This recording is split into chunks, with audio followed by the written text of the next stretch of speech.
passar o teu filho. Vai lá, bicho, lá pra gente, ele pega muito teu filho. Vai pra cá, tu é doido.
E aí?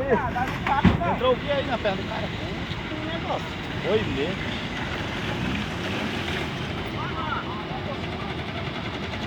Olha o cara, tá doidinho lá, ó.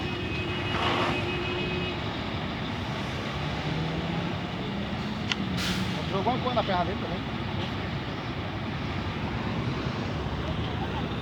Já vi que esse cara desse caminhão foi maduro. Ai do céu.